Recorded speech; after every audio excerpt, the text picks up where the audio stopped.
Martina Rodriguez, a hospital aide known for her kindness and warm spirit, finds herself amid an unexpected journey.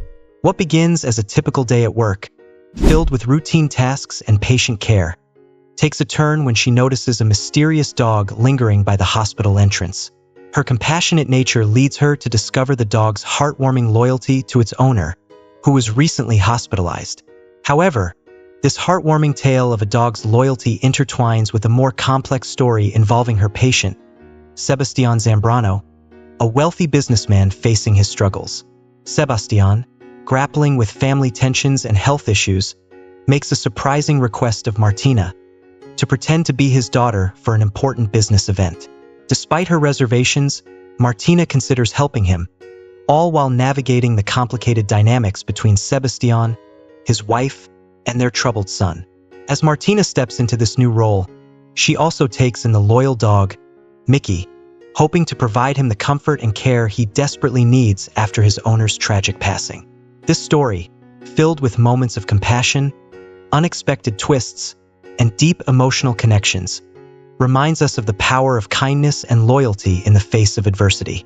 Will Martina be able to balance her newfound responsibilities while staying true to herself? And what will become of Sebastian and his troubled family? Stay tuned to find out. If you are not subscribed, I recommend you subscribe and activate the bell so you don't miss any videos. Martina Rodriguez sat quietly in the hospital lounge, her mind adrift, gazing out of the large window that offered her a fleeting escape from the relentless rush of the day. It was a rare, tranquil moment, one she cherished deeply. The peaceful stillness wrapped around her like a comforting blanket, a brief sanctuary from the never-ending demands of her job. Yet, like an unwelcome gust of wind, the sharp, unmistakable voice of Nurse Catalina Flores shattered the silence, yanking Martina back to reality. Catalina had a talent for commanding attention, though her presence often carried an edge of cold authority that made others uneasy. "What exactly are you doing, Martina?" Catalina's voice dripped with disdain, her stance rigid, hands firmly planted on her hips as she scrutinized Martina with narrowed eyes. Caught off guard but far from rattled, Martina slowly turned to face her. "I was just looking outside," she responded, her voice steady, though the sudden confrontation had left her momentarily unsettled. Catalina's sharp inquiry felt unnecessarily harsh, as though Martina's few minutes of calm had somehow been a transgression that required immediate correction.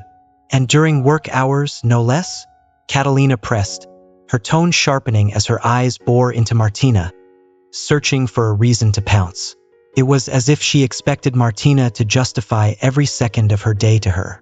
Martina blinked, trying to gather her thoughts.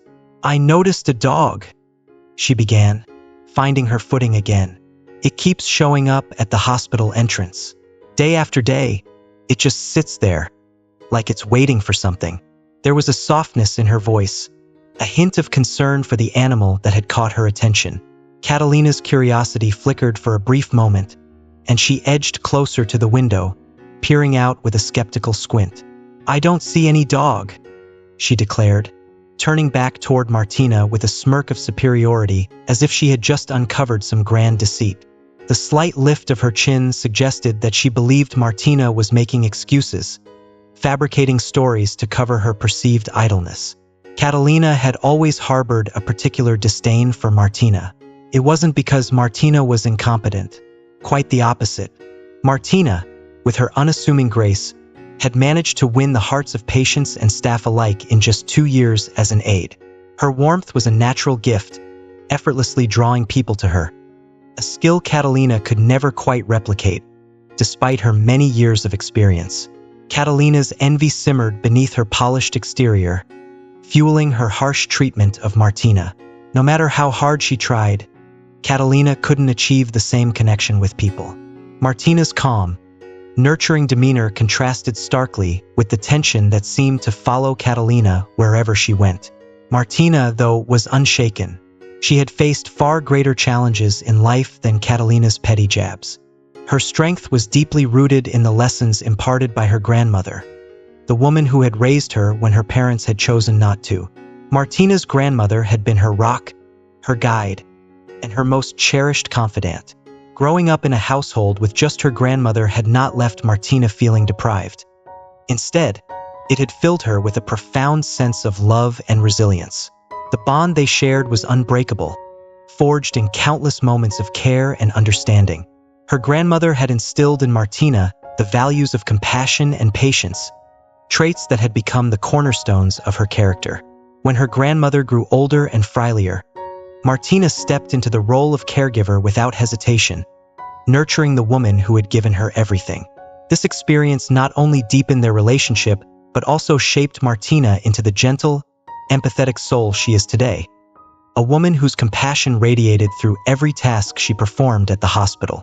As Catalina finally turned and strode away, her usual tactics of intimidation having failed to rattle Martina, she paused in the hallway, casting one last glance at the aide she couldn't quite seem to outshine. Martina had become somewhat of a puzzle to her, a woman who, despite Catalina's best efforts to unsettle, remained unfazed. Catalina's eyes flickered with frustration as she continued toward the nurse's station, her thoughts briefly lingering on the presence of Liam Lopez, the department head. Their relationship was an open secret among the staff, a source of whispered gossip. Even though Liam was married, Catalina navigated their ambiguous connection with a certain confidence, always maintaining a semblance of control. Yet, even that relationship didn't grant her the satisfaction she craved. Meanwhile, Martina resumed her duties, her mind still drifting back to the dog that had captured her attention. Something was haunting about the animal's constant presence, something that tugged at her heartstrings. After refreshing the water in her cleaning bucket, she made her way to the hospital's most prestigious section, the VIP rooms. As she scrubbed and tidied, her thoughts wandered back to the mysterious dog outside, a small but persistent reminder that not everything in life could be easily explained. Perhaps, like the patients she cared for, that dog was simply waiting for kindness, waiting for someone to notice, just as she had. In the VIP section of the hospital, Martina found herself tasked with cleaning the rooms of the more privileged patients, those who had access to private spaces adorned with modern luxuries such as flat-screen televisions, high-speed internet, and plush furniture. Yet, despite these amenities, Martina held firm in her belief that every patient, regardless of their status, deserved the same level of care and attention. As she entered one of the rooms, she softened her voice, hoping not to disturb the weary occupant. "Excuse me, Mr. Zambrano," she said gently. "May I clean here? I promise to be quick and stay out of your way." Mr. Zambrano, lying in bed with an air of quiet resignation, looked up at Martina with a warm, albeit tired, smile. His eyes, though weary, held a spark of gratitude. "Of course, Martina," he replied kindly. "You're never a bother." Touched by his understanding and kindness, Martina got to work, moving swiftly and efficiently around the room. Over the weeks that Mr. Zambrano had been staying at the hospital, Martina had noticed his solitude. Few people came to visit, and those who did never lingered for long. One day, curious and concerned, she had initiated a conversation with him, and what followed surprised her. Behind his reserved exterior was a man eager to connect, starved for meaningful interaction. Their conversations quickly became a comfort to both of them. Martina's quiet company seemed to ease the loneliness that lingered around Sebastian like a shadow, while his stories of the life he had led sparked her curiosity and empathy. However, their growing rapport did not go unnoticed. The head nurse, with her ever-watchful eye, soon questioned Martina about the frequency of her visits to Mr. Zambrano's room. It was through this inquiry that Martina learned more about Sebastian than she had expected. The head nurse revealed that Sebastian wasn't just any patient. He was a wealthy businessman, known for his success and influence. Yet, despite his considerable fortune, he had chosen to stay at this humble public hospital, eschewing the luxurious private clinics he could easily afford. When Martina asked why, the nurse simply shrugged, suggesting that perhaps Sebastian found solace in simplicity, or that he sought something beyond material comfort in his time of need. Whatever the reason, the nurse advised Martina to keep her interactions with him to a minimum, reminding her that her primary duty was to attend to her tasks without forming personal attachments. Respecting the hierarchy, Martina adhered to the head nurse's instructions, keeping her conversations with Sebastian brief and professional. She would apologize for any disruption, complete her work quickly, and then leave the room with a polite nod. But even in these shortened interactions, she couldn't help but notice the growing exhaustion on Sebastian's face. One afternoon, as she quietly swept the floor, he spoke up, his voice weaker than usual but still carrying a warmth that hadn't yet faded. "Martina," he asked, his eyes drifting toward the window, "could you tell me how the weather is outside today? I've been too tired to get up, and I miss seeing the world beyond this room." Martina paused in her work, glancing out the window at the sky beyond. "It's a bit of a mix today, Mr. Zambrano," she said softly. "There's some light filtering through, though the clouds are still hanging around. It's not too bright, but there's a touch of sun." Sebastian let out a soft sigh, a hint of a smile tugging at the corners of his lips. "A little sunshine is better than none, isn't it? It always seems to make things feel a little more hopeful." Martina nodded, agreeing with his sentiment, and resumed her cleaning, cherishing the brief moment of peace between them. Yet that peace was short-lived. The quiet atmosphere was suddenly shattered as the door swung open with a force that made Martina jump. Standing in the doorway was Donna, Sebastian's wife. Her presence was as commanding as ever, her expression sharp and impatient. Without so much as a glance at Martina, she strode into the room, her heels clicking on the floor like the ticking of a clock, a sound that always made Martina's nerves tighten. "Can I never have a moment alone with my husband?" Donna snapped, her voice laced with frustration. "It seems like every time I come here, this room is crowded with people." Martina, who had grown accustomed to Donna's brusque entrances, immediately stepped back, her heart quickening. She knew better than to argue or try to reason with her. Instead, she nodded quietly and hurried to gather her supplies, eager to avoid becoming the target of Donna's sharp words. As she slipped out of the room, she couldn't help but feel a pang of sadness for Sebastian, who, despite his wealth and status, seemed to find little comfort in the presence of the one person who should have been his greatest source of support. Martina had heard the whispers that floated through the hospital hallways, rumors about Donna's abrasive nature and the speculation surrounding her intentions, especially given the immense wealth Sebastian had accumulated over the years.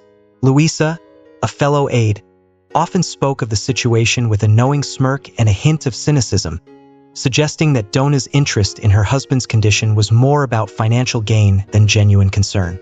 "She's got her eyes on that inheritance, mark my words," Luisa would say with a raised eyebrow, implying that Donna's devotion to Sebastian was as thin as the hospital sheets. But Martina had never been one to indulge in gossip. She valued her professionalism too much to get tangled in the personal affairs of her patients, no matter how tempting it was to speculate. She chose to focus on her duties, cleaning rooms, tending to patients, and creating a calm environment amid the storm that often brewed behind closed doors. However, today's interaction with Donna left a bitter taste in Martina's mouth. The tension between the couple had been palpable, and it reminded her of the tangled web of emotions, power, and money that often ensnared the hospital's wealthier patients. Even though she tried to distance herself from their personal lives, the echoes of their strained conversations often seeped into the atmosphere, making it impossible to fully ignore the complicated dynamics at play. Despite it all, Martina remained steadfast in her commitment to her role. Her purpose was clear: to ensure that the hospital remained a sanctuary of healing, where patients could find a brief respite from their troubles, regardless of the personal dramas swirling around them. After quietly exiting Sebastian's room, Martina placed her cleaning bucket just outside the door in the corridor, deciding to give the couple a few moments of privacy. Yet, as she lingered near the door, waiting for the right moment to finish her duties, fragments of their conversation drifted into her ears. Martina didn't mean to eavesdrop, but the voices were hard to ignore, especially when they carried such weight. Donna's voice pierced the air, assertive and insistent as always. "Sebastian, why are you so against Marcos attending the meeting? He's your son too, in every way that matters."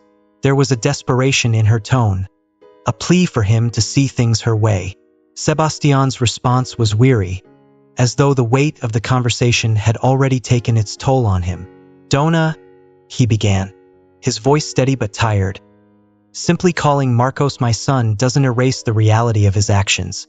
I've tried to guide him, to be a father figure to him since he was a teenager. But it's all been in vain. Just last week, he wrecked another car. Before that, he had trouble at the casino. Is this the behavior of a Zambrano? Even if he is my son by adoption, I can't ignore the damage he's done. For a moment, there was silence, as if Donna hadn't expected Sebastian to be so direct. But she quickly recovered, her voice softer now, tinged with urgency. Please, Sebastian, don't be too hard on him. He's still young, still figuring things out. I'll talk to him. I'm sure he'll change after this. Martina could hear the skepticism in Sebastian's voice even without seeing his face. The exhaustion, the frustration, it was all there, woven into every word. Donna, I've been waiting for Marcos to change for years, but the only changes I've seen in him have been for the worse. I dread every phone call now, thinking it's either the police, the hospital, or another bill for damages he's caused. This isn't the life I wanted for us. The depth of Sebastian's fatigue struck a chord with Martina. She felt a pang of sympathy for him, understanding that his battle wasn't just with his health, but with the burden of holding his family together. And as much as she tried to maintain a distance from the personal struggles of her patients, she couldn't help but feel the weight of their sorrows pressing into the very walls of the hospital. Despite Sebastian's firm stance on the matter, Donna remained undeterred. Her resolve to defend Marcos didn't waver as she continued to press her case, trying to soften her husband's view of their son's troublesome behavior. Sebastian's weariness only seemed to embolden her efforts. Meanwhile, Martina, seeking a brief moment of peace after witnessing the emotional exchange, stepped outside for some fresh air. Spotting Robert, the janitor, busy with his morning routine, she approached him with a question that had been occupying her mind. "Good morning, Robert," she greeted warmly. "Have you noticed a large, light-colored dog hanging around here lately?" Robert paused, a curious smile crossing his face as he looked at Martina. "Good morning, Martina. What's got you so interested in a dog all of a sudden?" he teased, his voice lighthearted. Martina's face brightened with relief, grateful to know she hadn't imagined things. "So, I wasn't imagining it," she exclaimed, a small laugh escaping her lips. Robert chuckled, his eyes twinkling with amusement. "You've always had quite the imagination, Martina. But no, you weren't imagining it. There's a dog. I've named him Mickey. His owner's a bit lonely, just like Mickey himself. You know what they say, dogs have a way of bringing comfort to the lonely." Intrigued, Martina's curiosity deepened. "What happened to Mickey's owner? Is he all right?" she asked, her voice filled with concern. Robert's expression grew somber, his cheerful demeanor fading as he shared the story. "It's a sad situation, Martina. The old man's in the ICU now. He was hit by a car just after leaving the store one night. Poor Mickey must have sensed something was wrong. They say he ran off to find his owner and stayed by his side until help arrived. Now Mickey waits outside, always looking up at the hospital windows like he's hoping to catch a glimpse of his friend. I've been letting him stay in my shed to keep him safe and warm. It's the least I can do for a dog that loyal." Martina felt a wave of emotion wash over her as she listened. Her heart ached for both Mickey and his owner, and she couldn't help but admire Robert's kindness. "That's incredibly compassionate of you, Robert," she said softly, her voice full of genuine admiration. Later, Martina's curiosity got the best of her, and she found herself wandering toward the shed where Mickey had been staying. As she approached, she spotted a shiny black nose peeking through a small opening. Bending down, she whispered gently, "Hello, Mickey. You're quite the handsome boy, aren't you? And those eyes of yours. They're so expressive, almost like you understand everything." Hearing her soft voice, Mickey cautiously emerged from his hiding spot, his nose brushing against Martina's hand in a tentative greeting. Martina's heart melted at the dog's gentle demeanor. "You're a good boy, Mickey," she murmured. "So loyal to your owner. Don't worry, our doctors are the best. They'll have your owner up and moving in no time. I'm sure of it. Mickey seemed to relax at her soothing words, his tail wagging softly as he leaned into her touch. As Martina finished petting him, she glanced up just in time to see Donna confidently striding out of the clinic. The sight of Donna's luxurious car gleaming in the parking lot was a stark reminder of the vast financial divide between them. A world where wealth could influence so much, yet never guarantee happiness. With a sigh, Martina stood up and smiled down at Mickey one last time. "Time to get back to work," she said, her tone a mix of determination and compassion. Before heading back inside, she turned to Robert, who was watching from a distance with a knowing smile. "Take care, Robert," she called out. "And don't worry, Mickey. I'll come by later. I have some cakes from my grandmother for lunch, and I'll make sure you get one." Mickey's tail wagged more enthusiastically at her promise, and Martina couldn't help but smile as she made her way back inside, the weight of the day's events resting a little lighter on her shoulders, knowing she had brightened Mickey's day just a bit. Martina re-entered Sebastian's room, only to be greeted by his warm, yet weary, smile. There was an unmistakable heaviness in the air, a sense of something left unsaid. "Martina, I'm glad you're back," Sebastian said softly, his voice laced with apology. "I'm sorry about before. I didn't mean to unsettle you with our little family drama." His words carried a mix of regret and vulnerability, emotions he rarely showed. Martina, always empathetic and understanding, smiled reassuringly as she resumed her cleaning. "It's all right, Mr. Zambrano. Family discussions are important. I completely understand," she said, her tone gentle yet firm. She moved with a practiced ease, but even as she focused on her tasks, she couldn't shake the feeling that Sebastian's gaze lingered on her longer than usual. It was as if he was struggling with something internal, hesitating before speaking, unsure of how to proceed. Finally, after a long pause, Sebastian broke the silence. His voice was cautious, as if he were testing the waters of the conversation. "Martina, when do you plan to take some time off? Do you have any vacation coming up?" he asked, his words catching her off guard. Martina paused, puzzled by the unexpected question. "I might take some time in December, so it's still a few months away. Why do you ask?" she replied, curious about his sudden interest in her schedule. Before Sebastian could respond, a coughing fit overtook him, his frail body trembling with the effort. Martina instinctively moved closer, concern etched on her face, but Sebastian raised a hand to signal he was all right. Once the coughing subsided, he looked at her with a seriousness that sent a ripple of unease through her. "I need a favor, Martina," he began, his voice low but firm. "I've come to realize that there aren't many people I can truly trust." Martina blinked in surprise, taken aback by the weight of his words. She couldn't imagine how she, a simple aide, could be of help to someone like Sebastian Zambrano, a man of wealth, power, and influence. Yet, there was a sincerity in his voice that made her listen closely. He sighed deeply, as if the decision to speak had taken everything out of him, and then he made a proposal that left Martina in a state of disbelief. "I would like you to pretend to be my daughter for a while," Sebastian said, his voice steady but filled with an odd mix of hope and desperation.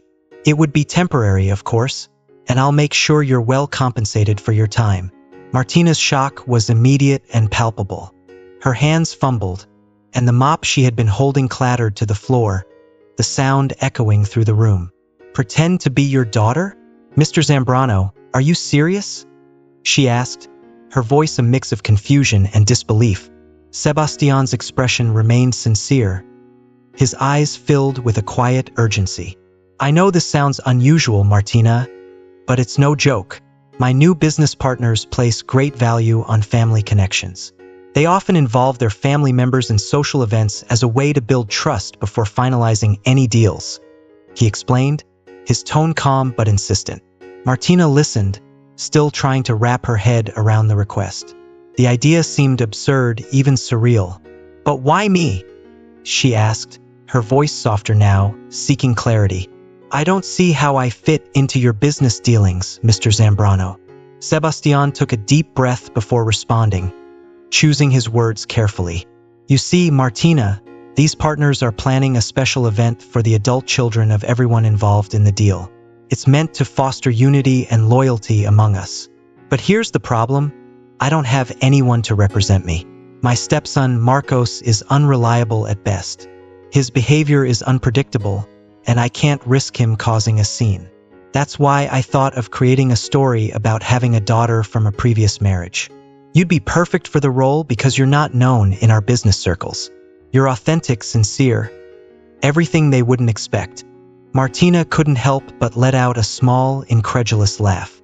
Well, that certainly is a novel approach to business networking, she said, her tone tinged with sarcasm. But beneath her words was a hint of intrigue. Sebastian caught onto it, a glimmer of hope flashing in his eyes. Exactly, he said, relieved that she wasn't outright rejecting the idea. And I assure you, it'll all be in good fun. You'll enjoy the event, and no one will be the wiser about our little arrangement. It's just a formality, really, but one that could make a significant difference for me. Martina remained skeptical, her mind racing with questions. But why choose me for this role, Mr. Zambrano? It's kind of you to consider me, but aren't there professionals for this sort of thing? An actor, perhaps? She asked, her skepticism clear in her voice. Sebastian seemed momentarily surprised by her directness, but he appreciated her honesty. He paused, collecting his thoughts before answering. I did consider that, Martina, but actors, they're trained to pretend. And while they may be good at it, there's often something missing, an air of insincerity that people can pick up on. I'm looking for someone real, someone who hasn't been dulled by the trappings of wealth. That's where you come in. You're genuine, and that's something money can't buy. He hesitated, then added with a hint of urgency. Besides, I have major surgery on the horizon, and the outcome is uncertain. I need this deal to go through, Martina. Please take some time to think it over. I'll make arrangements with your supervisors to ensure you're not penalized for taking time off. Just consider it. That's all I ask. Martina looked at Sebastian, seeing the desperation in his eyes, the desperation of a man who was clinging to something, anything, to secure his future in the face of uncertainty. She couldn't help but feel a pang of sympathy for him, but the request weighed heavily on her mind. Could she step into such a role even temporarily? The idea seemed daunting, yet there was a part of her that couldn't ignore the gravity of Sebastian's plea. Martina felt her heart soften as she listened to Sebastian. His plea was earnest, and the thought of stepping into the role of a wealthy businessman's daughter was both exhilarating and nerve-wracking. For a fleeting moment, she allowed herself to dream. What would it be like to wear an elegant gown, to glide through a lavish event, and to mingle with the elite? The fantasy was intoxicating, but reality swiftly pulled her back down to earth. Sebastian, I'm truly flattered by your offer. Martina began, her voice a mix of appreciation and hesitation. But I just don't see how I could fit in with that world. I wouldn't even know where to start. I don't have the wardrobe, the appearance, or even the manners to attend such an event. It feels like stepping into a role that's completely out of my league. How could I possibly pull it off? Sebastian, ever perceptive, could sense the doubts swirling in Martina's mind. With the seasoned skill of a negotiator who had faced countless high-stakes deals, he addressed her concerns head-on. Martina, he said gently but with a firm resolve, I don't want you to worry about any of that. I'll handle everything. We'll get you a beautiful dress, your hair and nails will be taken care of, and you won't have to stress about a single detail. You'll look the part, and I know you'll play it perfectly. I'm not asking this lightly. I'm genuinely in a difficult position. With my surgery looming, I can't predict what the future holds, and I can't rely on Marcos or Donna in this matter. I need someone dependable, and from the moment I met you, I knew you were that person. His words struck a chord with Martina, a blend of gratitude and uncertainty swirling within her. The idea of taking on such a role was daunting, yet Sebastian's confidence in her made her feel seen in a way she hadn't expected. Mr. Zambrano, she began, her voice tinged with both warmth and concern. I'm touched by your faith in me, and I'll admit the idea sounds like an adventure, but my biggest concern is my job here. We're already short-staffed, and with Louisa taking time off so frequently, it's been tough. Even if the nurse agrees, I'm not sure the department head would approve my leave, especially under these circumstances. Sebastian smiled, his confidence unshaken. Leave your work concerns to me, Martina, he reassured her. I have some sway in this clinic, given the contributions I've made over the years. I'll speak with the head nurse and the department head personally. And as for my health, well, let's hope for the best. Martina, ever the optimist, quickly interjected. Oh, Sebastian, don't say that. You're strong, you're gonna make it through this. There's still so much more for you to do, I'm certain of it. Sebastian offered her a resigned smile, his eyes reflecting a mix of gratitude and realism. I appreciate your positivity, Martina, but the reality is complicated. I only wish the hospital could offer the same level of care to everyone, not just those of us in the VIP rooms. Before Martina could respond, their conversation was abruptly interrupted by the arrival of Mrs. Megan, the head nurse. She walked into the room with her usual air of authority, her gaze immediately locking onto Martina. Martina, she said with a touch of impatience. You've been in here long enough. The corridors won't clean themselves. Do I need to remind you what Mr. Lopez will say if he finds even a speck of dust? Sebastian, sensing the tension, intervened with calm authority. Please, Mrs. Megan, he said, his voice steady and composed. Let's lower our voices. There's something I'd like to ask of you, something I hope you'll convey to Liam.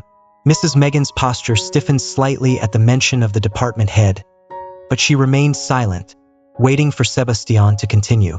He did so without hesitation. I'm requesting that Martina be given a week off. It's an urgent matter, and I'm confident you can arrange this promptly. Mrs. Megan looked taken aback by the request, her brow furrowing in concern. A week off?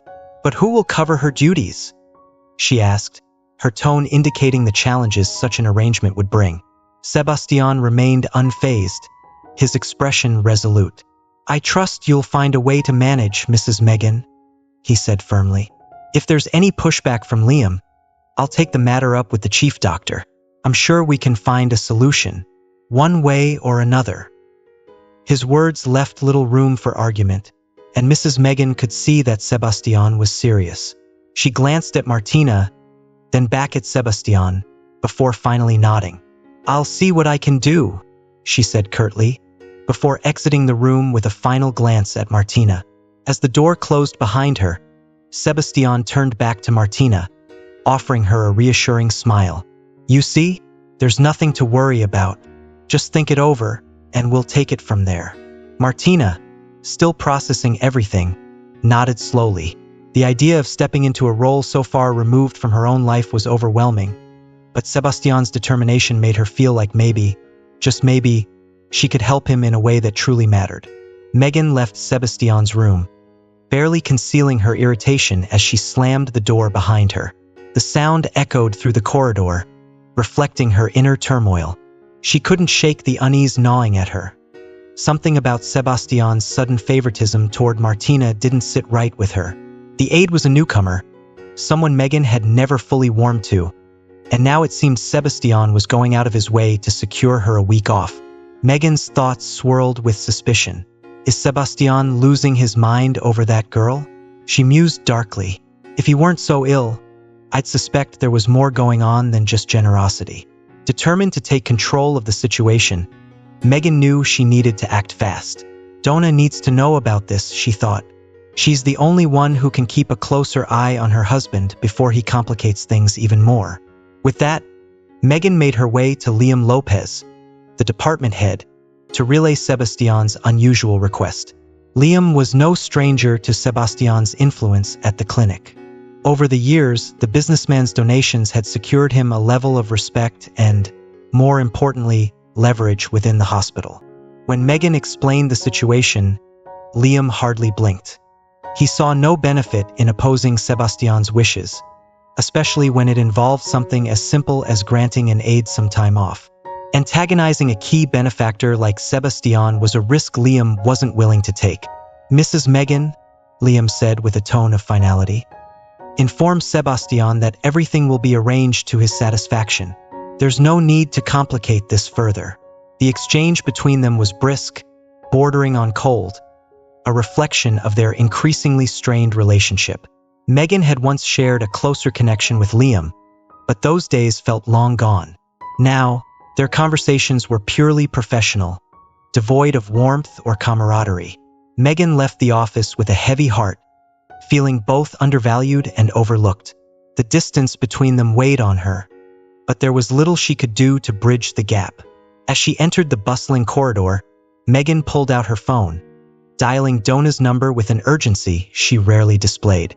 If anyone can put a stop to this, it's her, Megan thought, her fingers trembling slightly as she pressed the call button. Dona answered after a few rings, her voice tinged with casual indifference. Megan, what's the urgency? Is this about Sebastian? Tell me he's still with us. Megan's voice was steady, though laced with irritation. Of course, he's still with us, Dona, but there's something strange going on.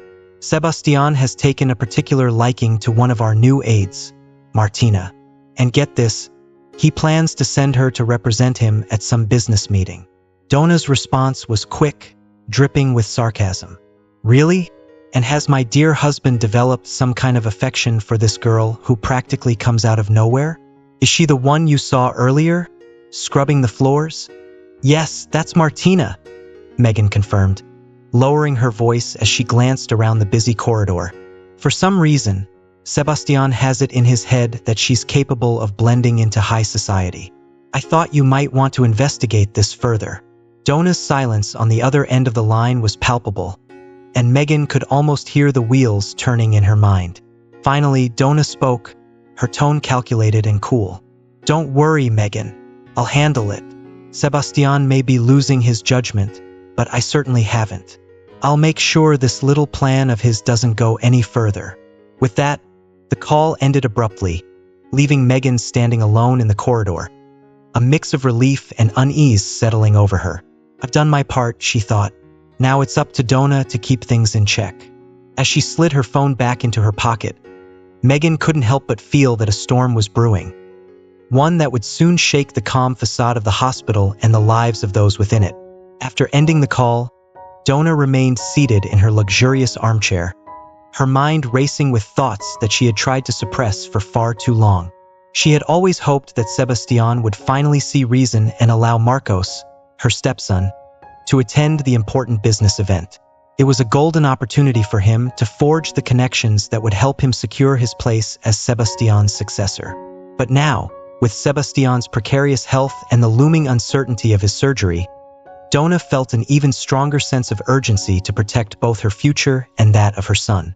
Think, Dona, Sebastian's days could be numbered. Who's going to take control of the company once he's gone? The thought played over and over in her mind, a relentless drumbeat of anxiety. Having a woman at the helm is one thing, but let's be realistic. How many board members are going to accept me without hesitation? She scoffed at the idea. The business world is still a boys' club. No, Marcos has to be the one to step up. Sure, he has his flaws, but who doesn't? Sebastian was no angel in his youth either. Now isn't the time for him to be playing the moral authority. Her thoughts were abruptly interrupted by the sound of footsteps. Marcos entered the room, his usual carefree demeanor intact, though his voice carried a note of impatience. Mom, I need some cash. Sebastian confiscated my gold card again, and I've got plans with the guys tonight. You know how it is. Dona sighed deeply, turning to face him. She handed him some money but couldn't hide her frustration. Marcos, you need to moderate your lifestyle a bit. Sebastian's been making plans again, and it concerns that event I mentioned. It's important. Marcos barely looked up as he stuffed the cash into his pocket, his interest fading. Yeah, what about it? Dona saw an opportunity to drive her point home and took it. She leaned forward, her voice filled with both exasperation and urgency. Imagine this. Sebastian is planning to send an aide, yes, an aide, to represent him at that event. Her name is Martina, and she's a complete nobody. She's like some country girl who stumbled into the city. Can you believe it?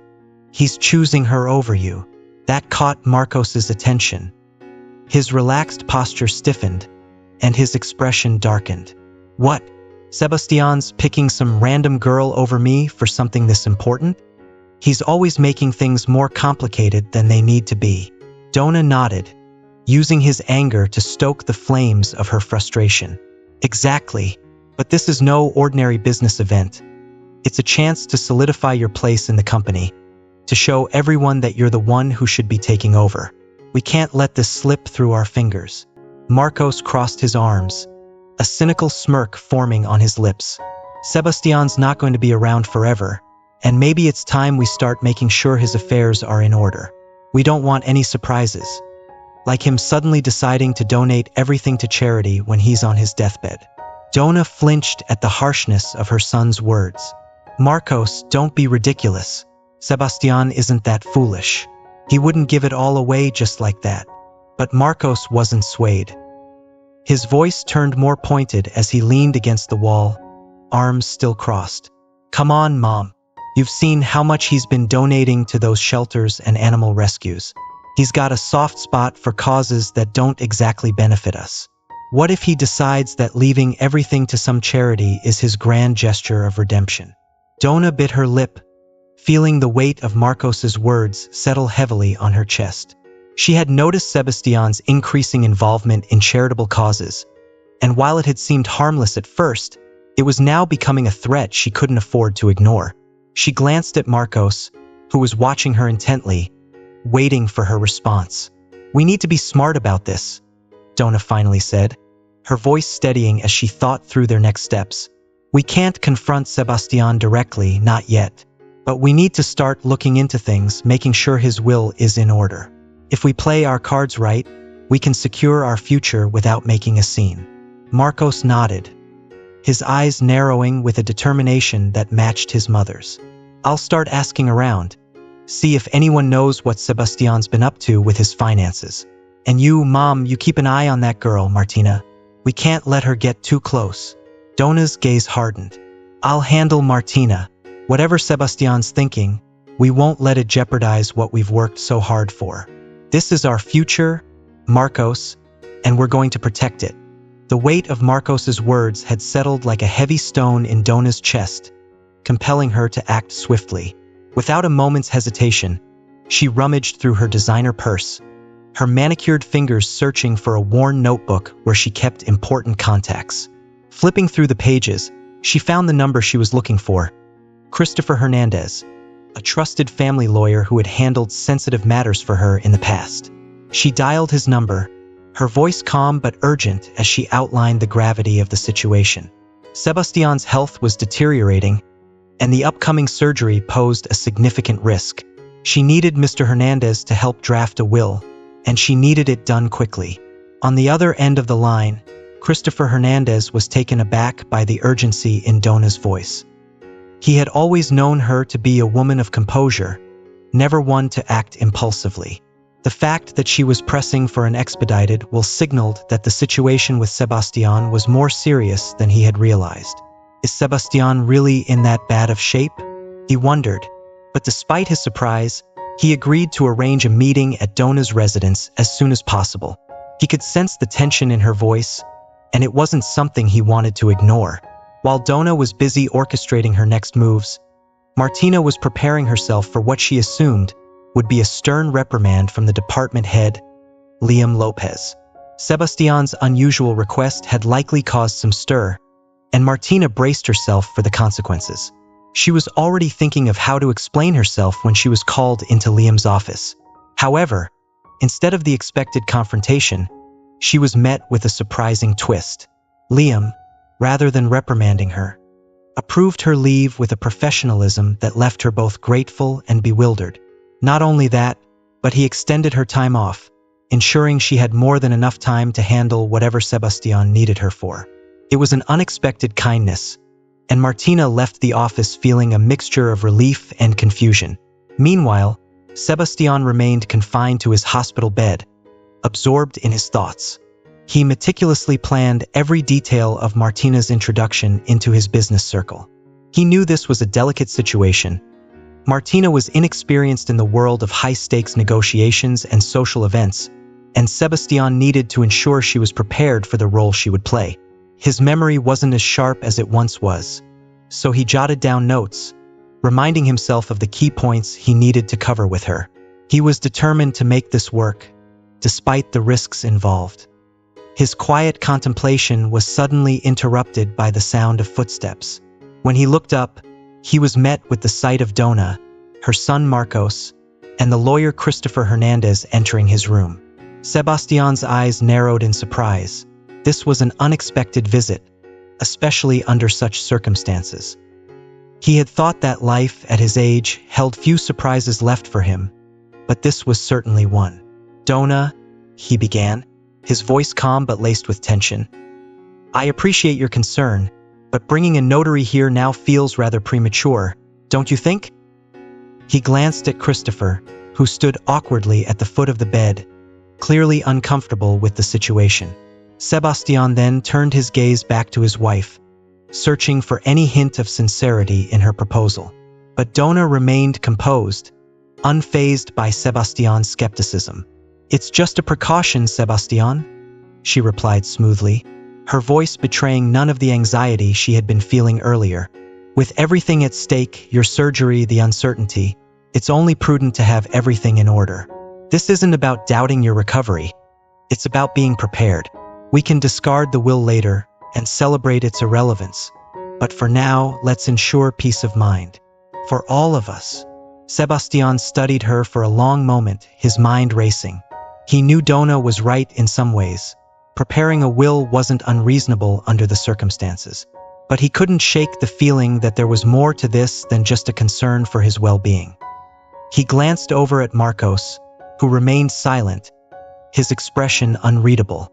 Finally, Sebastian sighed, the weight of his thoughts pressing down on him. "All right," he said quietly. "We'll do it your way. But understand this, Donna. This is just a precaution. I'm not ready to say goodbye to this world just yet." Donna smiled, though her eyes remained calculating. "Of course, Sebastian. This is just a safety net. Nothing more." Christopher stepped forward, his professionalism kicking in as he prepared the necessary documents. But as Sebastian watched the lawyer work, a sense of unease settled in his chest. He couldn't help but wonder, was this just a precaution, or was something far more complex unfolding around him? Sebastian sat quietly, the weight of Donna's words pressing down on him like a stone. As much as he wanted to resist, he couldn't deny the logic behind her suggestion. His businesses, his assets, everything he had built over a lifetime, needed a successor, someone to carry on his legacy if the worst happened during his surgery. But as he looked around the room, at the faces of the people who were supposed to be his closest confidants, he felt a deep sense of unease. His gaze fell on Marcos, who seemed almost too eager, as if he had already claimed his inheritance in his mind. Sebastian had always been disappointed by Marcos's lack of discipline, his sense of entitlement that seemed to grow stronger with each passing year. The boy had potential once, but now he appeared more interested in living off his family's wealth than in contributing anything meaningful to it. Then there was Donna. Her fondness for luxury and her confrontational nature had always clashed with Sebastian's values. While she enjoyed the finer things in life, Sebastian had always valued simplicity. His years as an engineer had taught him that functionality and efficiency were far more important than appearances. His choice of modest attire, his preference for understated elegance, and his disdain for ostentatious displays of wealth all reflected his belief in substance over style. As Sebastian considered his options, he found himself at a crossroads. Could he truly trust Donna and Marcos to manage his estate, his life's work, in a way that honored the values he held dear? The prospect of drafting a will in these circumstances felt overwhelming, not just because of the legal implications, but because it forced him to confront the uncomfortable truth about those closest to him. Yet, despite his reservations, Sebastian ultimately decided to leave his estate to Donna. He knew it was inevitable that she would provide for Marcos, and while he had his doubts about his stepson's abilities and intentions, he couldn't see a viable alternative. The distant relatives who might have inherited his wealth seemed like strangers, disconnected from his life and legacy. At least with Dona, there was a chance, however slim, that something of his vision might survive. "All right, Sebastian, if you're ready, please sign here," Christopher Hernandez instructed, his voice steady despite the tension that hung in the air. Christopher had known Sebastian for years and had always admired his strength and determination. Seeing him now, diminished by illness, was a sobering reminder of life's fragility. Sebastian picked up the pen, his hand trembling slightly as he signed his name on the dotted line. The act felt like a closing chapter, a moment of finality that weighed heavily on his heart. As the ink dried, he couldn't shake the feeling that he was handing over everything he had worked for to people whose values no longer aligned with his own. Dona's reaction was telling. Her smile, which never wavered throughout the process, seemed to Sebastian not just a gesture of support, but something more, something unsettling. There was a hunger in her eyes, an anticipation that made his stomach turn. At that moment, Sebastian saw her in a new light.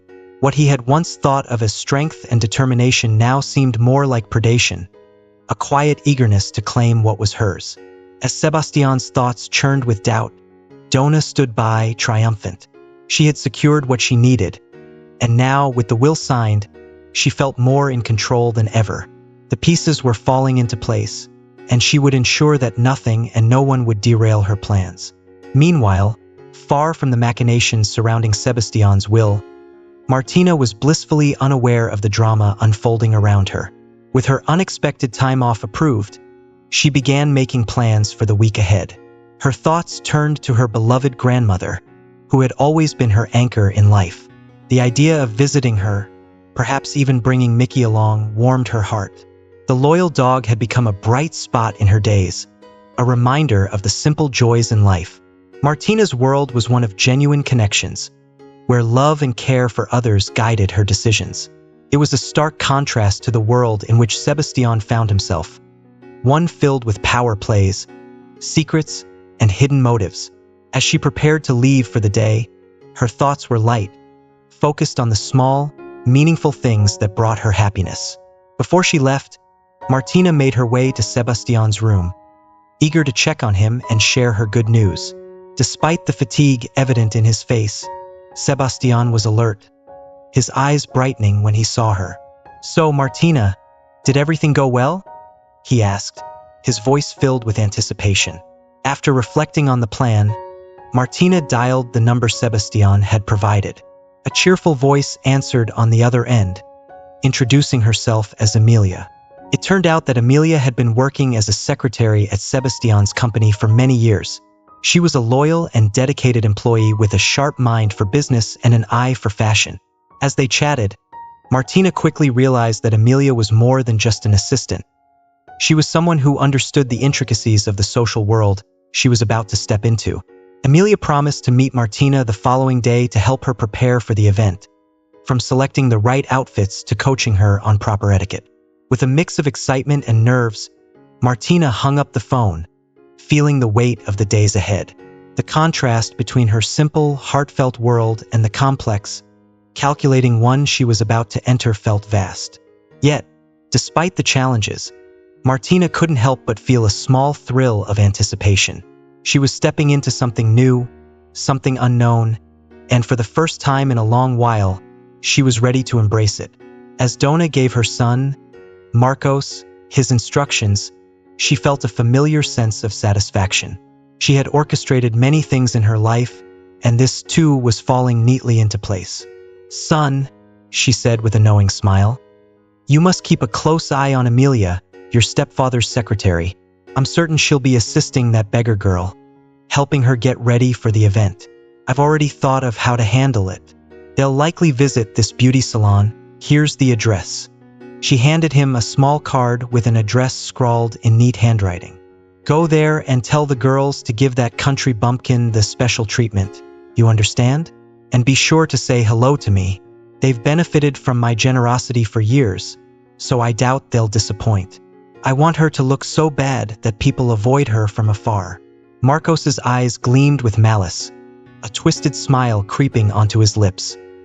He relished the idea of carrying out his mother's plan, especially after hearing about his stepfather's intentions to involve Martina. "Just wait, Sebastian, you're going to regret this."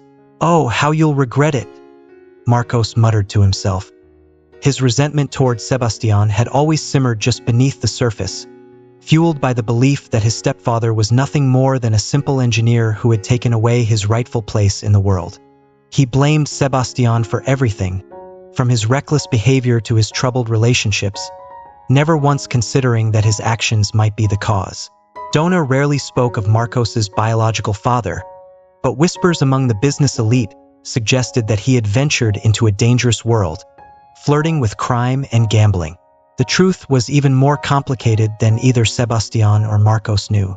Behind the scenes, Donna had been secretly meeting with her ex-husband, Leonardo, a man she still viewed as the epitome of masculinity, a true alpha male. Living a normal, married life with Leonardo had never been an option. Their existence would have been consumed by constant chaos, preparing packages for prison and paying off his debts. Sebastian, on the other hand, offered intelligence, culture, and wealth. Though Donna had never felt a deep affection for him, she recognized the value of security and stability. Love alone wouldn't put food on the table. For that, she had Leonardo, fierce, unpredictable, and dangerous, like a lone wolf. In her fantasies, she imagined seeing Leonardo take Sebastian's place, standing beside Marcos. It would be the perfect alliance. Experience and power, wisdom and youthful energy. A formidable duo. Leonardo would eliminate any competition without hesitation, just as he always had. Lately, Donna and Leonardo had been meeting more frequently, as if both sensed that the resolution to their plans was drawing near. "What a strong man. Still hanging on, huh?" Leonardo would say with a sneer when asking about Sebastian during their clandestine meetings. Donna would simply shake her head, replying, "Yes, he's still holding on, but you'll be the first to know if anything changes." They both believed that Sebastian's upcoming surgery would be his last. "This surgery will be the end of him," Donna assured Leonardo, her voice full of conviction. Leonardo, though, was growing impatient. If it were up to him, Sebastian would have been gone long ago. Over the years, he had tried every trick in the book to eliminate Sebastian, from tampering with his car to cutting the brakes. He even attempted to set Sebastian's country house on fire while he slept, but the firefighters arrived too quickly, and the damage was minimal. No matter what he tried, Sebastian seemed to escape death, oblivious to the attempts on his life. Desperation had led Leonardo to seek out a fortune teller known for her dark powers. Annalise, a woman in her 50s, lived in a small, dimly lit house filled with brooches, crystal spheres, and other mystical items. Despite his hardened nature, Leonardo felt uneasy in her presence. After hearing Leonardo's request, Annalise asked for a photograph of the target. Leonardo handed over a picture of Sebastian, watching as the fortune teller's expression turned grave. She gripped the photo so tightly that she crumpled its edges, her face pale. "Are you all right? Are you having some kind of attack?" Leonardo asked, eyeing her warily. Annalise shook her head, taking a moment to compose herself before saying, "I need time." Leonardo's patience was thin. "Will it work for sure? Because I'm not paying up front," he growled, his voice a low rumble of skepticism. Annalise nodded in agreement, but as Leonardo left her house, he felt cold sweat trickling down his back. He had no intention of paying her, of course. What did she think, that I would pay for this? He thought with a sneer. But now, he mused, Sebastian's days are numbered. While Donna and Leonardo waited for Sebastian's demise, Martina was blissfully unaware of the storm brewing around her. She was following her instructions meticulously, preparing for the event with Emilia's invaluable help. In the elegant boutique, Martina tried on dress after dress, each more beautiful than the last. Emilia smiled warmly at her, watching as the young woman transformed before her eyes. "Ah, all that's missing is a pumpkin carriage and a coachman," Martina muttered with a laugh as she admired herself in the mirror. The reflection staring back at her was almost unrecognizable, graceful, poised, and ready to step into a world she had never imagined. Emilia chuckled softly. You're going to turn heads at this event, Martina. Just remember, you belong there as much as anyone else. As Martina sat in the back of the taxi, her heart raced with a mix of nerves and frustration. The beauty salon disaster had shaken her confidence, and now, with every glance in the rearview mirror, she was reminded of the shocking color of her hair, an unnatural hue that clashed with everything she had envisioned for the evening. The disappointment in her reflection stung, but there was no time to dwell on it. The taxi sped toward the estate, and she could feel the weight of the event pressing down on her. The journey had taken longer than expected, but as the car neared the estate, Martina couldn't help but be struck by the breathtaking beauty of the place. The sprawling property seemed to stretch endlessly, nestled beside a shimmering river and surrounded by lush forests that framed the estate in rich greens. For a brief moment, her worries faded as she gazed out the window. "Isn't it something?" she murmured to herself, momentarily captivated by the grandeur of it all. The scene before her was something out of a dream, a far cry from the small village she had grown up in.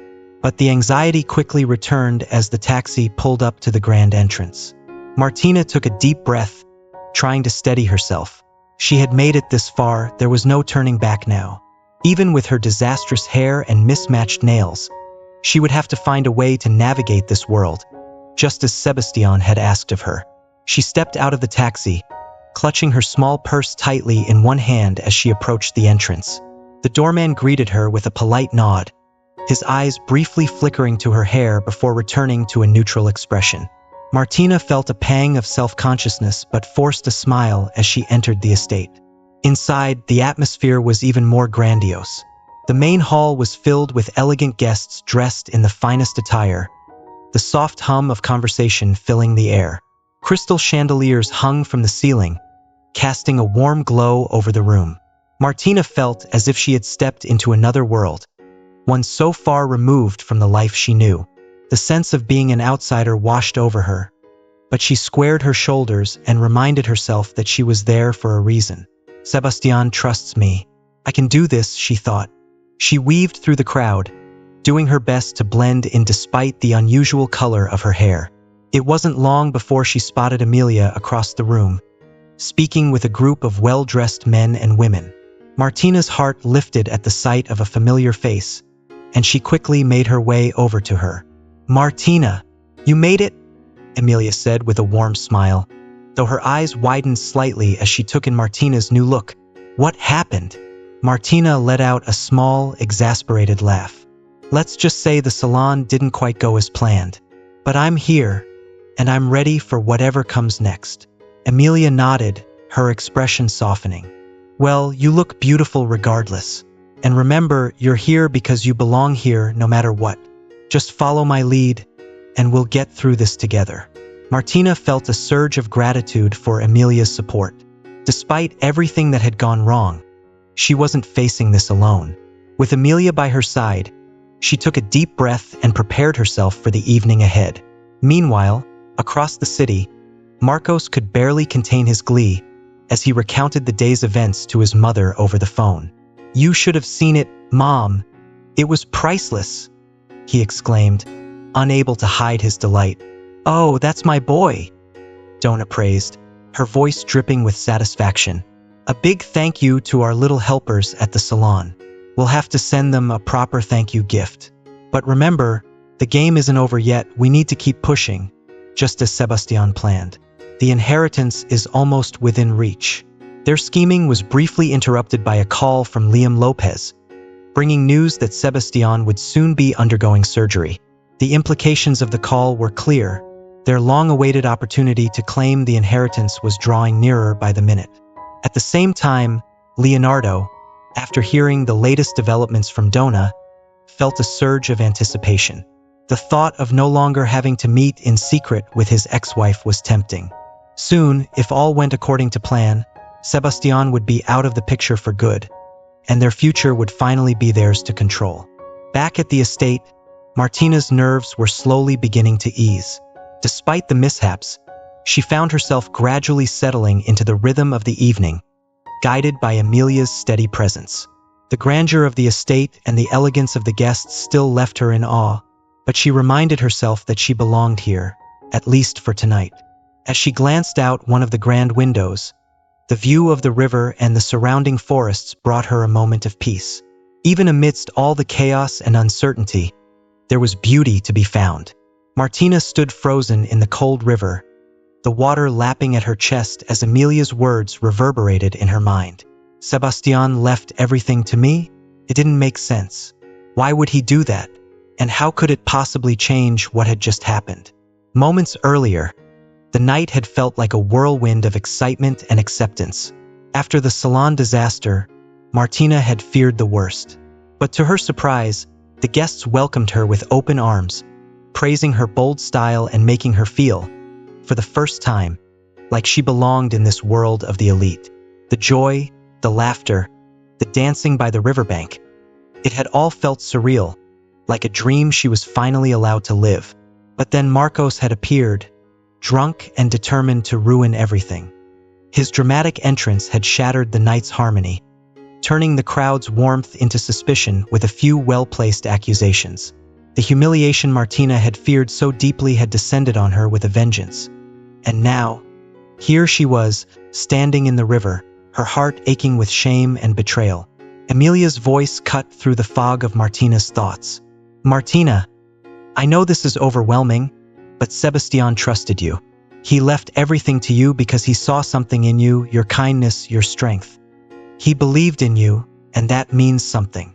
Martina looked up at Amelia, the cold water chilling her to the bone. But why, Amelia? Why would he choose me? I'm just an aide. I'm not like them, she said, her voice trembling with emotion.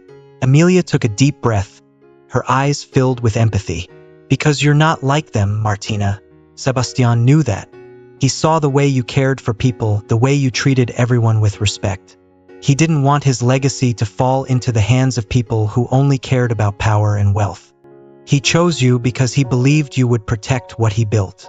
Martina's mind whirled as she tried to process it all. The river's cold grip seemed to tighten around her as the weight of responsibility pressed down on her shoulders. Could she live up to Sebastian's trust? Could she protect his legacy in a world she barely understood? Please, Martina, come out of the water, Amelia urged, her voice softening. You don't have to do this alone. I'm here to help you, just like Sebastian wanted. We can face this together. With a shaky breath, Martina slowly waded back toward the shore, Amelia's hand outstretched to guide her. The reality of the situation settled into her bones as the crowd continued to murmur behind them. Some were still watching, curiosity and judgment etched on their faces, but others had turned away, disinterested in the drama now that the shock had faded. As Martina stepped onto the riverbank, dripping and exhausted, she looked at Amelia with a mixture of fear and gratitude. What now? How do I even begin to handle this? Amelia smiled gently, wrapping a shawl around Martina's trembling shoulders. One step at a time. First, let's get you dry and warm. Then we'll deal with Marcos and everyone else. You're stronger than you think, Martina, and you're not alone. As they walked away from the river, the night's events slowly began to feel like the prelude to something much bigger. Martina knew that her life would never be the same. But with Amelia by her side and Sebastian's legacy in her hands, she couldn't help but feel a small spark of hope. Maybe, just maybe, she could rise to the challenge that lay ahead. There's so much you still don't understand, but I promise we'll figure it out together, Amelia said, her voice steady despite the whirlwind of revelations surrounding them. Martina, standing there soaked from the river and overwhelmed by the sudden turn her life had taken, was faced with a choice. She could step back from the chaos and turmoil, retreating into the simpler life she once knew, or she could confront the bewildering reality that had been thrust upon her. Amelia's words poured out in a rush, filled with urgency and revelations that left Martina reeling. Donna and her accomplice have been plotting to end Sebastian's life for months. Even if he had survived the surgery, they wouldn't have stopped. It's all about the inheritance, Martina. Martina struggled to process the flood of information. The mocking laughter of the party guests still echoed in her mind, a cruel reminder of how quickly admiration had turned to scorn. Her heart pounded as Amelia's story unfolded, each piece of the puzzle slowly falling into place. As the shock of Marcos's public humiliation faded, Amelia unraveled more of the dark truth. The conspiracy surrounding Sebastian's inheritance was far deeper than Martina had imagined. But just when the story seemed clear-cut, Amelia introduced an unexpected twist: Annalise, the fortune-teller. Her connection to Sebastian stretched back nearly a decade, to a time when their lives had crossed paths in the most improbable of circumstances. Years ago, Sebastian had been a guest on a talk show that pitted rationalists, scientists, engineers, and skeptics against believers in the supernatural. Annalise's had been one of the latter, a spiritual advisor with a deep connection to the mystic arts. The debate had been fierce, with the scientific panel systematically dismantling the arguments of the supernaturalists. The air had grown thick with tension, and tempers flared as the discussion veered into personal attacks. Annalise, proud and defensive, had found herself at the center of the storm. It was Sebastian who stepped in, refusing to participate in the demeaning discourse that had taken over the debate. "We can disagree without belittling each other," he had said, his voice calm but firm. "People's beliefs deserve respect, even if we don't share them." His stance had taken the room by surprise. Where others had sought to win the argument at any cost, Sebastian had chosen respect over victory. He had defended Annalise not because he believed in her views, but because he believed in treating people with dignity. Annalise had never forgotten that moment. While the other participants had faded from memory, Sebastian had remained in her mind as a rare figure of integrity and kindness. Their paths had diverged after the show. Sebastian had moved abroad for work, and they had lost contact. But the memory of that encounter had stayed with Annalise, a beacon of respect in a world where she was often ridiculed for her beliefs. Years later, when Leonardo came to her with Sebastian's photograph and a desperate plea to rid him of his rival, Annalise was met with a moral dilemma. She recognized the man in the photo instantly, and it sent a shiver down her spine. The man Leonardo wanted to destroy was the same man who had once stood up for her in a room full of skeptics. She knew she couldn't follow through with the dark ritual Leonardo demanded. Instead, Annalise had done the opposite. She had secretly worked to protect Sebastian, casting spells of protection and using her skills to shield him from harm. Every failed attempt on Sebastian's life had been, in part, due to Annalise's interference. She had deflected Leonardo's schemes, keeping Sebastian safe even as Leonardo's frustration grew. "And now," Amelia finished, her voice softening, "Sebastian survived the surgery. Annalisa believes her protective spells are still working. But there's more at play here. Martina, you're part of this too. Sebastian's decision to leave everything to you wasn't just about trust.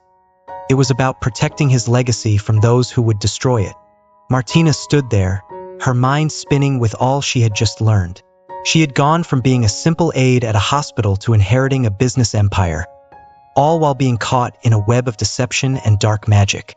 The weight of it all threatened to crush her, but Amelia's steady presence beside her gave her strength. "How do I even begin to make sense of this?" Martina asked, her voice trembling. Amelia smiled gently. "One step at a time. You don't have to face this alone, Martina.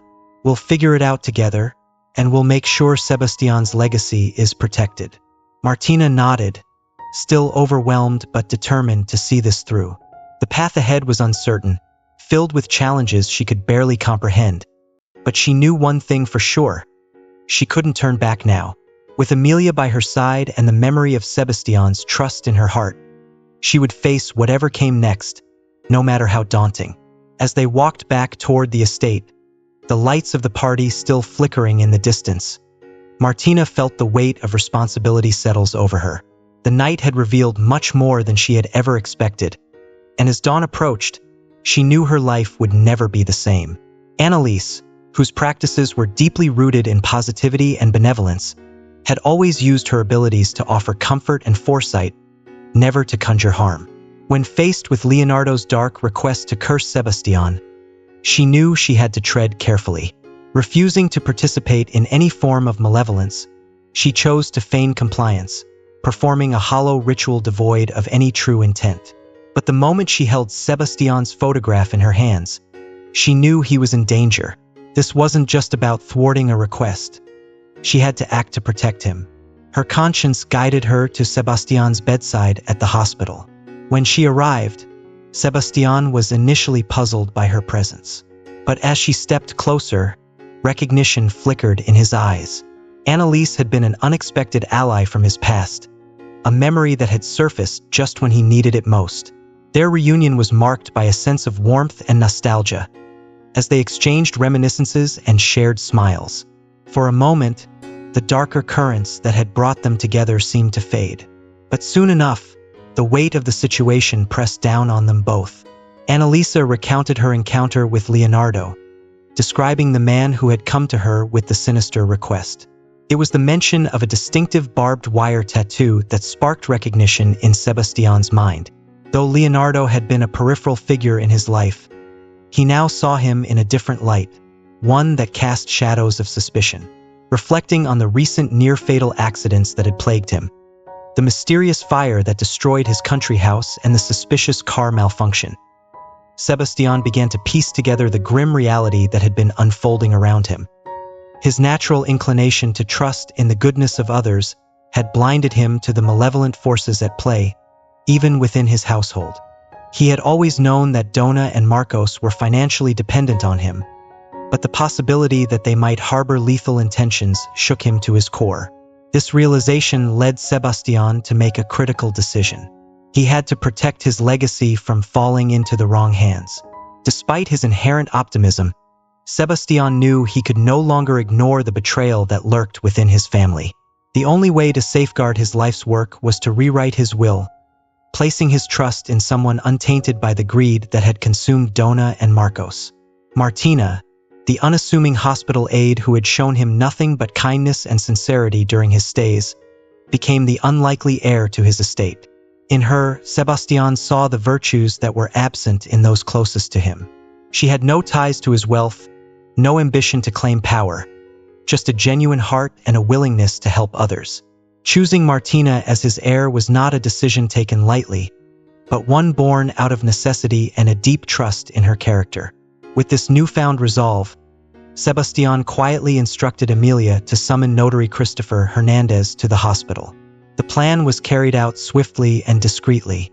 Emilia understood the urgency of the situation and left the beauty salon immediately to ensure that the will could be amended before Sebastian was taken into surgery. Time was of the essence, and they managed to alter the document just in time. By designating Martina as the sole beneficiary, Sebastian skillfully removed himself from the dangerous gaze of Donna and Leonardo's greed. Their dark intentions would no longer serve their avaricious goals. The decision to entrust his legacy to Martina was Sebastian's final act of defiance against the betrayal that had been festering in his own home. As Sebastian lay in his hospital bed, awaiting the uncertain outcome of his surgery, he felt a sense of peace. He had done what was necessary to protect his life's work, and in Martina, he had placed his faith in someone who embodied the values he held dear. Their early interactions, marked by her genuine care and empathy, had left a lasting impression on him. Now, she would carry forward the legacy he had built, free from the shadows of greed and betrayal that had threatened to consume it. Sebastian had long carried the quiet sadness of not having children, a void that had weighed heavily on him over the years. He had hoped that by marrying Donna and raising her son, Marcos, as his own, he could fill that emptiness. But as time passed, Marcos's behavior grew increasingly troubling, reflecting the dark traits of his biological father, Leonardo. Sebastian watched with dismay as the boy he had once hoped to guide and mentor became someone he barely recognized. The possibility of adoption had been suggested to him many times over the years, but Sebastian had always hesitated. The responsibility of raising a child seemed daunting, and he doubted his ability to be a suitable father. It wasn't until he faced the possibility of his death that Sebastian was forced to confront the harsh reality of his existence. His legacy, what would he leave behind? What would people remember him for? The wealth he had accumulated over a lifetime had brought him comfort, but he realized that the legacy he wished to leave had to be something more meaningful. It had to be a legacy of kindness and generosity, something that would endure long after he was gone. And so, he decided to entrust his fortune to Martina. In her, he saw the chance to grant someone the joy and security that wealth could provide. But as fate would have it, Sebastian's journey was far from over. Not only did he survive the risky surgery, but he also began a slow, steady recovery. One that would change the course of many lives, including his own. 2 weeks later, Martina entered Sebastian's hospital room, her vibrant smile lighting up the sterile environment. Unlike her usual visits, she wasn't carrying any cleaning tools. Instead, she approached Sebastian with a playful glint in her eye. "I guess I should start calling you Dad now, huh, Mr. Zambrano?" she teased, sitting on the edge of his bed. Their conversation drifted from light-hearted banter to a shared reflection on the whirlwind of events that had brought them to this moment. The sense of disbelief lingered between them. Neither could have predicted how intertwined their lives would become. And yet, there was comfort in the connection they now shared. During the next 2 weeks, Sebastian remained in the hospital, slowly regaining his strength. Martina resumed her regular duties, but her mind was often preoccupied with thoughts of the future. The inheritance Sebastian had entrusted to her weighed heavily on her, not in a burdensome way, but in a way that made her consider the vast possibilities ahead. What would she do with this new chapter of her life? How would she honor Sebastian's trust in her? On the eve of Sebastian's discharge, Martina was unexpectedly summoned to the office of the chief physician. As she entered, Liam Lopez greeted her with a professional demeanor, sliding a stack of documents across the desk. "I need you to sign these," he said, offering no further explanation. Martina's brow furrowed in confusion as she looked at the papers before her. The legal jargon swam before her eyes, and she glanced back at Liam, seeking clarity. "What is this for?" she asked, her voice tinged with uncertainty. Liam didn't meet her gaze directly. "It's standard procedure. Just sign and we'll take care of the rest." Martina hesitated, the pen hovering over the papers. Something didn't feel right. Why was she being asked to sign documents with no explanation? And why was Liam being so vague? Her intuition told her to be cautious, and after everything she had learned in the past few weeks, she knew better than to blindly trust anyone. "I'd like to read these over first," Martina said, her voice firm. "I'm not comfortable signing anything without knowing what it's for." Liam's expression shifted slightly, a hint of impatience flashing in his eyes. But before he could respond, Emilia appeared in the doorway, her presence calm yet commanding. "Martina, don't sign anything until you've had a chance to fully understand it," she advised, stepping into the room. "We've been through too much to take any unnecessary risks."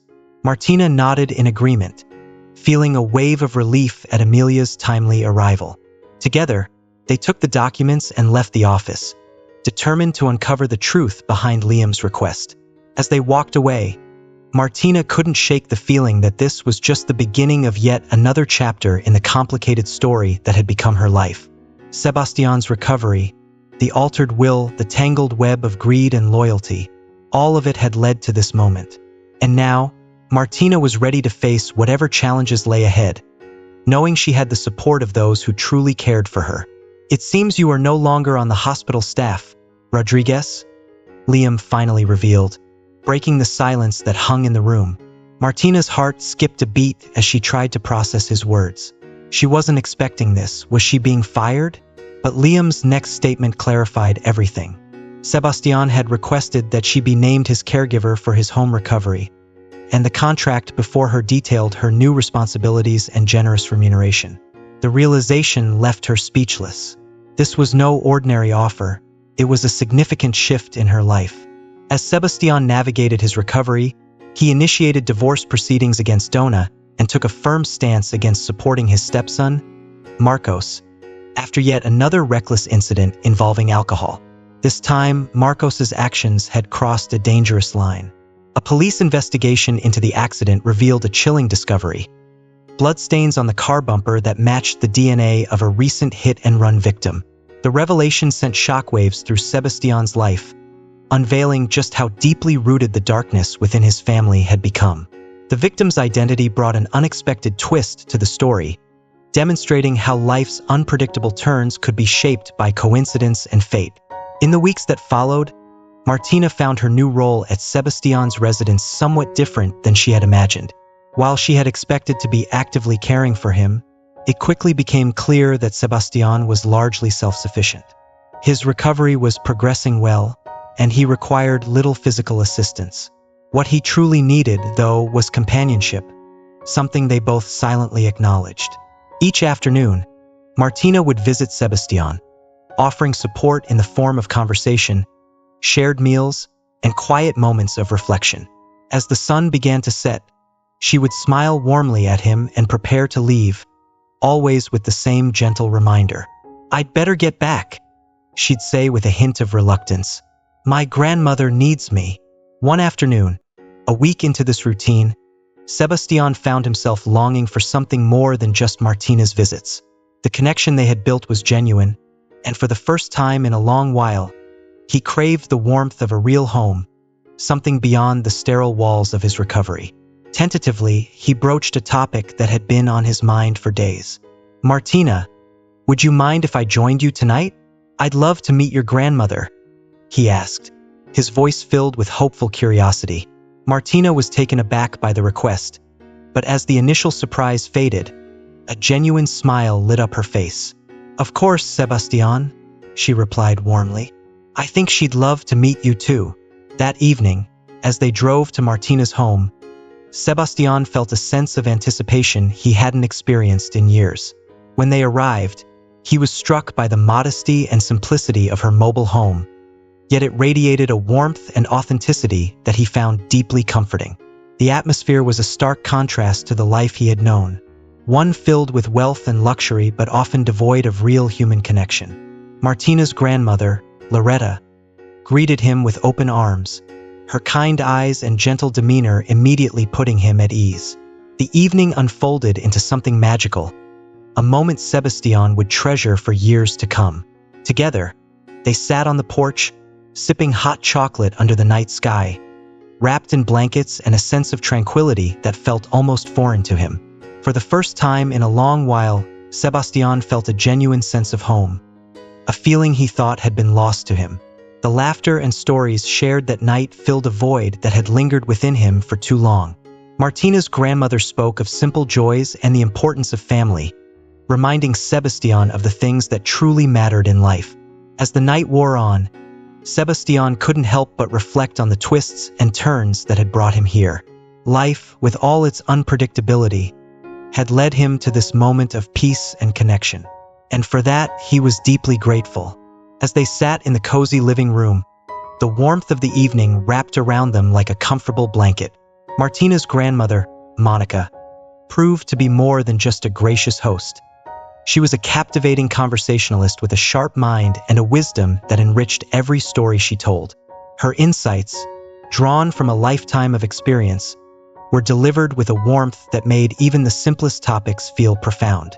Sebastian found himself lost in her words, feeling a deep sense of connection to this home and the people within it. After Sebastian shared some of his own experiences, a reflective silence settled over the group. Monica's contemplative gaze hinted at the direction of her thoughts, and Sebastian, ever perceptive, picked up on it. "You're thinking about her, aren't you? About Annalise?" he asked gently, breaking the silence. Monica looked up, a hint of surprise in her eyes. She hadn't expected him to know. "How did you guess?" she asked, her voice soft. Sebastian offered an understanding smile. "Sometimes, it just takes a little nudge to see what's right in front of us," he said, his tone full of empathy. It was clear that both of them were drawn to the memory of Annalise. Their unexpected reunion on the talk show all those years ago had left an indelible mark on both of their lives. Annalise's crucial role in unraveling the betrayal surrounding Sebastian had only deepened that connection. The way she had resurfaced in his life at such a critical moment felt like fate, guiding him through the storm of deception that had threatened to consume him. Just then, Martina re-entered the room, carrying a tray of sandwiches. Her playful smile lightened the mood as she teased, "Should I be preparing for another role in this unfolding drama?" Sebastian laughed, shaking his head. "I think we've had enough masquerades for now," he replied with a grin. "But I could use your sharp eye for fashion tomorrow." The light-hearted exchange dispelled the heaviness of their earlier conversation, and soon they were enjoying their meal together, the air filled with laughter and camaraderie. The following day brought a new adventure as Martina, Monica, and Sebastian embarked on a shopping expedition unlike any Sebastian had ever experienced before. What had started as a simple errand quickly became a joyful outing, with the store transforming into their playground. Martina and Monica enthusiastically encouraged Sebastian to try on a variety of outfits, some far removed from his usual choices. They teased and coaxed him into experimenting with styles he would never have considered on his own. At first, Sebastian felt a little out of his element. The idea of straying from his familiar wardrobe made him uncomfortable, but the infectious energy of the two women soon won him over. Their laughter and playful banter made the experience not just bearable, but enjoyable. He found himself loosening up, trying on clothes he never would have imagined wearing. Bold colors, different cuts, and new styles.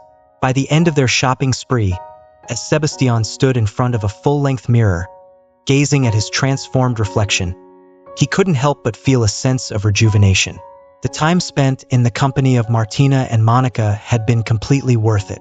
Their light-hearted approach to life, their genuine care, and their unflagging enthusiasm had made this simple act of shopping feel like a celebration of his recovery, a symbol of the new chapter he was beginning. Sebastian smiled, feeling lighter than he had in a long time. He looked at Martina and Monica, who were grinning at him with approval.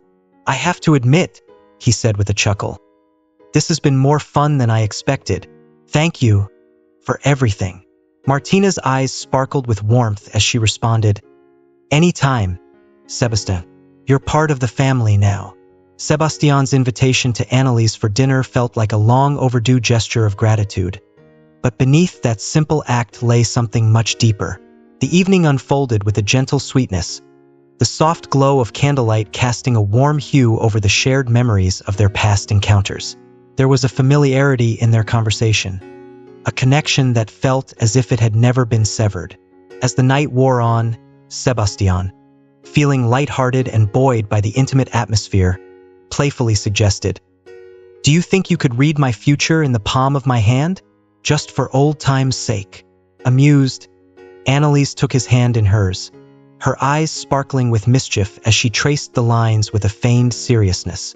"I see a solitary figure on a beach, lost in thought, the weight of loneliness in his posture," she began, her voice soft and melodic.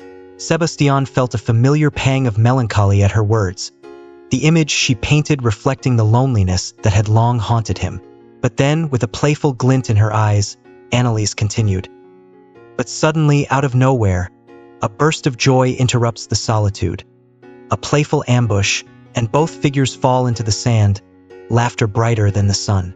Their laughter filled the room, mingling with the flickering candlelight and closing the gap between the joke and something more sincere. In that shared moment, the affection between them became undeniable. Drawn together by an invisible force, their lips met in a tender kiss that spoke of newfound hope and rekindled spirits. The kiss was more than just an expression of affection. It was a promise of a future they had yet to explore, a future that no longer felt solitary. In the wake of that kiss, Sebastian and Annalise began a new chapter together.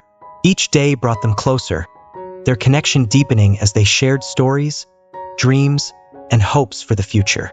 Despite the years that had passed since their initial meeting, their love story was just beginning, and it blossomed with a renewed sense of purpose and joy.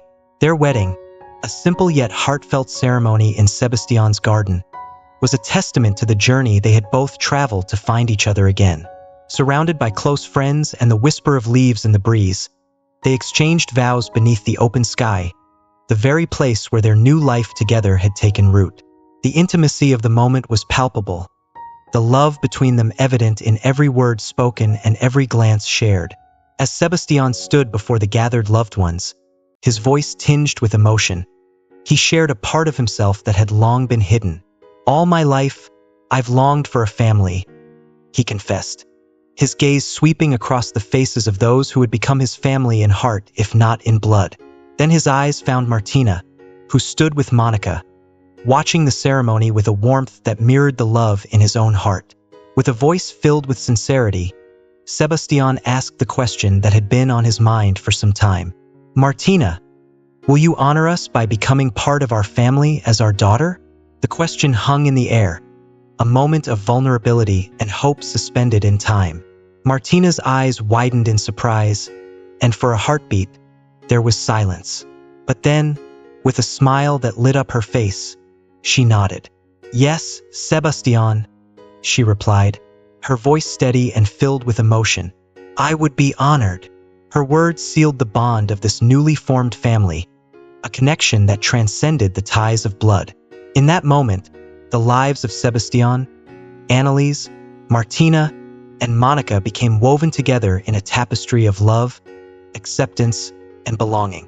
In the days that followed, Martina and Monica moved into Sebastian's home, bringing with them the warmth and joy that had always characterized their little family. The once quiet house was now filled with the sounds of shared meals, laughter, and the daily rhythms of life. Together, they built a haven, a place where love was unconditional and family was defined by the bonds of the heart. Their new life together was not without its challenges, but through it all, they found strength in each other. The home they created became a testament to the unexpected paths that lead us to the families we choose, a place where past wounds could heal and new dreams could flourish.